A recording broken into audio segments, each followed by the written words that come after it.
Buenos días, profesor Leal. En esta ocasión corresponde hablar sobre la terminación arrendaticia. Debo dar respuesta a ciertas interrogantes que usted nos plantea. En este caso tenemos que la terminación arrendaticia no es más que la finalización de la relación arrendaticia que obligaba y unía al arrendatario con el arrendador. Surtirá efecto cuando dicha relación esté bajo un contrato de arrendamiento a tiempo determinado o indeterminado, cuando sea verbal o escrita, mediante un proceso de vía judicial breve independientemente de su cuantía. Tenemos que en cuanto a las modalidades está lo que es el mutuo disenso, que es un acuerdo resolutorio que pone fin a la relación arrendaticia. Tenemos la expiración del tiempo fijado, que es la finalización al concluir el plazo fijado en el contrato. Tenemos la voluntad unilateral, que opera en los contratos por tiempo indeterminado. La pérdida o destrucción total de la cosa, que si es total se extingue la obligación, y si es parcial se toman en cuenta las circunstancias. Además de ello, tenemos la resolución por incumplimiento, que la parte que cumple está en el deber de exigir a la que incumple que cumpla con su obligación o pedir el cese de la misma. Asimismo está que excepcionalmente la enajenación de la cosa arrendada, que es un inmueble que esté arrendado y cambie y su propiedad pase a un tercero. En cuanto al procedimiento previo a la demanda, tenemos que la demanda de desalojo, según la Ley de Regulación y Control del Arrendamiento de Vivienda, en el artículo 94, especifica que es necesario interponer ante el SUNAVI, Superintendencia Nacional de Vivienda, una solicitud debidamente fundada y documentada donde se explique los motivos de dicha demanda. Viene la pregunta concerniente a demanda de desalojo, los requisitos. Los requisitos de toda demanda son aquellos que están en el artículo 340 del CPC. Son 9 literales. Está lo que es indicar el tribunal, nombre del arrendatario, nombre de los demandados, igual el carácter con el que actúan. Si es una persona jurídica, necesitamos la razón social, los datos de creación, el registro, el objeto de la pretensión, los fundamentos de hecho y de derecho, los instrumentos en que se fundamenta esta pretensión, especificar los daños y perjuicios si es una demanda de esta naturaleza, y la dirección o sede del demandado. Ahora bien, tenemos que explicar las causas que motivan el desalojo. Según el artículo 91 de la Ley de Regulación y Control de Arrendamientos de Vivienda, hay 6 literales. En el primero nos habla de los inmuebles destinados a viviendas que el arrendatario haya dejado de pagar 4 cánones de arrendamiento sin justificar la causa. Si el propietario necesita ocupar el inmueble por algún pariente, si el inmueble es destinado a usos indebidos o deshonestos, que le hayan ocasionado deterioro mayores al inmueble, o que le hayan hecho reformas que no le hayan pedido permiso o autorización al propietario como tal, que el arrendatario haya hecho uso o incurrido en violación y por incumplir las disposiciones de convivencia ciudadana. En este artículo hay un parágrafo único en relación al literal 2, porque si estamos hablando de que se necesita la vivienda trasladarse a un familiar, hay que probar esta relación filiatoria. Ahora bien, vamos a explicar el desalojo. El desalojo no es más que un acto mediante el cual se despoja a una persona de la posesión material del inmueble por orden de una autoridad gubernativa o una orden judicial, en ejecución de una resolución que declara el desahucio del arrendamiento como tal. En cuanto a explicar en qué consiste la fase administrativa prevista en el decreto con rango fuerza valor de ley de la prohibición de desalojos de inmuebles, tenemos que esta es una ley especial cuyo objeto, según el artículo 1, está destinado a proteger al arrendatario. En el artículo 2 se especifica que las personas de objeto de esta protección especial son las personas naturales y sus grupos familiares en calidad de arrendatario. En el artículo 3 nos habla que el ámbito de aplicación es todo el territorio del país. En el artículo 4 especifica que a partir de este decreto no se pueden hacer desalojos o ejecución de desalojo forzoso si no se cumple con este procedimiento especial. tenemos que en el artículo 5 que previo a cualquier una acción judicial se debe interponer ante el Ministerio de Vivienda y Hábitat una solicitud especificando todo lo relativo a esta. En el artículo 6 nos habla del inicio de este procedimiento, que se hace mediante una solicitud escrita y motivada ante el Ministerio de Poder Popular para la Vivienda y Hábitat. El artículo 7 especifica el procedimiento como tal. A partir del 7 tenemos que, una vez que se recibe esta solicitud, se notifica a la contraparte. Esta tiene entre mayor de 10 y menor de 15 días para que se dé lo que es la audiencia conciliatoria. Si la parte interesada no se presenta, se le dan 10 días más. Si no, se procede a tomar la decisión y se declara el desistimiento. Tenemos que se celebra una audiencia y se llega a un consenso y allí se resuelve y el árbitro debe tomar la decisión. Si no hay acuerdo, el árbitro, según la decisión motivada, él debe tomar una decisión que puede ser, si es a favor del demandado, se dictará una resolución para la protección de este desalojo, y si es a favor del demandante, se le dará un plazo de 3 días para ejecutar el desalojo como tal. En cuanto en qué consiste el desalojo judicial, una vez que este primer procedimiento falla, que no se llega a un consenso, que la vía administrativa no se hace nada, corresponde entonces el procedimiento por vía ejecutiva, contando con las garantías que ofrece la Ley de Regulación y Control de Arrendamientos Inmobiliarios. Esta ley en el artículo 97 nos especifica que las partes por derecho deben tener su defensa.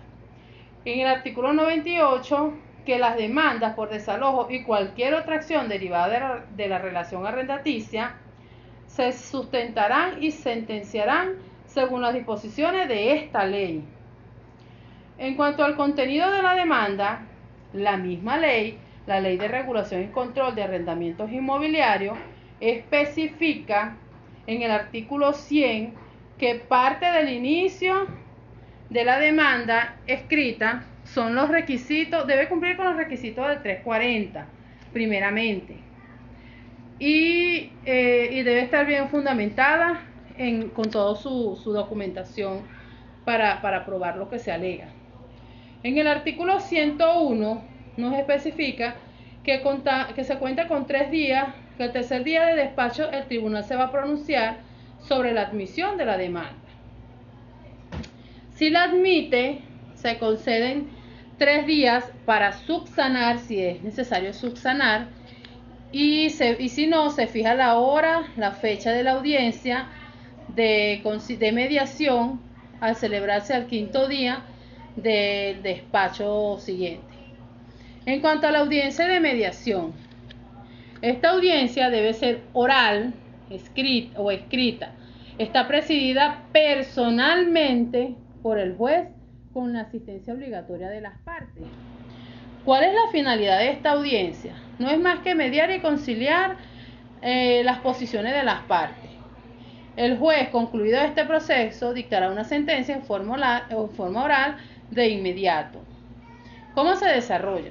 Tenemos que en el artículo 104 nos especifica sobre la prórroga de la audiencia. Hasta agotar el debate se podrá fijar 2 nuevas audiencias complementarias de los 15 días continuos. En el artículo 105 especifica la no comparecencia a la audiencia de mediación. Operará el desistimiento del procedimiento, a los 5 días siguientes se podrá apelar ante el tribunal y éste oirá en ambos efectos. En el artículo 106 se especifica sobre la apelación de la audiencia de mediación. Dice que se fija la hora al tercer día de despacho y se presentan las pruebas de admisibilidad. Y se decide y en contra de esta decisión no operará recurso alguno. En el artículo 107 especifica la infructuosidad de la audiencia. Es decir, que una vez concluida la audiencia de mediación, el demandante cuenta con 10 días de despacho para dar contestación a la demanda, donde acepte, rechace o contradiga lo que se le está alegando. En el artículo 108 especifica sobre los efectos de la no contestación. Se procede según el artículo 362 del CPC. Se sentencia la causa dentro de 5 días hábiles de despacho, atribuyéndose la confesión presunta, puesto que no contestó. En el artículo 109 nos especifica sobre las cuestiones previas. En la contestación de la demanda, la persona tiene la oportunidad, mediante un cuaderno separado, de oponer las cuestiones previas que considere necesarias. Las mismas están contenidas en el artículo 346 del CPC. También está otra figura que se llama reconvención, que está pautada en el artículo 110. La reconvención, se puede o no oponer reconvención siempre que el tribunal sea competente por materia, cuantía y el procedimiento sea compatible como tal. El mismo se propone, el juez se pronuncia al siguiente día. La contestación tendrá lugar dentro de 10 días después siguientes a la fecha de la recepción de esta documentación y solo operen los ordinales 9, 10 y 11 del artículo 346 del Código de Procedimiento Civil. También está la intervención de terceros. Es posible llamar a terceros para que intervengan en el proceso siempre y cuando estos tengan un interés jurídico actual. Está el llamamiento forzoso y el voluntario. Según el artículo 370 del CPC, opera el llamamiento forzoso, el juez admite o niega la petición y se ordena la comparecencia de la persona. En el voluntario, según los ordinales 1, 2 y 3 del 370, el tribunal admite la tercería si es presentada en el lapso que corresponde. En cuanto al artículo 112, tenemos que comienza el lapso probatorio. Una vez concluido todo este lapso de contestación, en los próximos 8 días comienza el lapso de promoción de pruebas. Ahora bien, tenemos que estas pruebas, si son de inspección judicial, se abre un lapso no mayor de 30 días y se pueda prorrogar solo una vez a los 3 días. Ahora bien, viene lo que es la sustentación y el juicio. Al segundo día de despacho de la finalización del lapso de promoción de prueba, se fijará la audiencia de juicio en un plazo no mayor a 5 días. Según el artículo 115, dice que las partes deben acudir y presentar sus alegatos.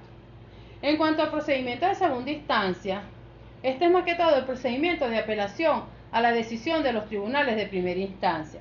Lo integran los órganos superiores, que revisan la decisión dictada en primera instancia y deciden si están de acuerdo o si hay alguna inconsistencia.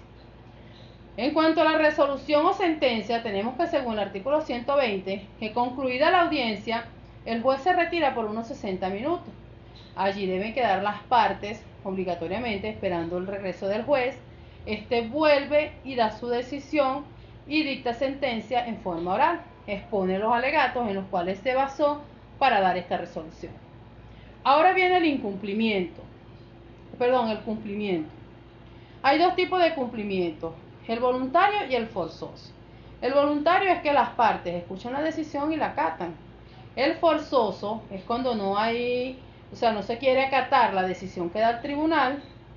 Entonces se considera la ley contra el desalojo y desocupación arbitraria de vivienda, se hace el procedimiento que se estipula allí y se procede a desalojar según lo pactado o se entra en querella. En cuanto a la competencia de los tribunales civiles, es necesario citar la Ley de Regulación y Control de Arrendamientos Inmobiliarios en sus artículos 91 y 55. En el 91 especifica que solo procede el desalojo de un inmueble bajo un contrato de arrendamiento y considerando las causas que esta misma ley expone. En el artículo 55 dice que quedan sometidos a la jurisdicción judicial de donde se encuentre el inmueble. Por lo tanto, los tribunales competentes son los que estén dentro de la jurisdicción y que tenga competencia en la zona donde se encuentre este inmueble.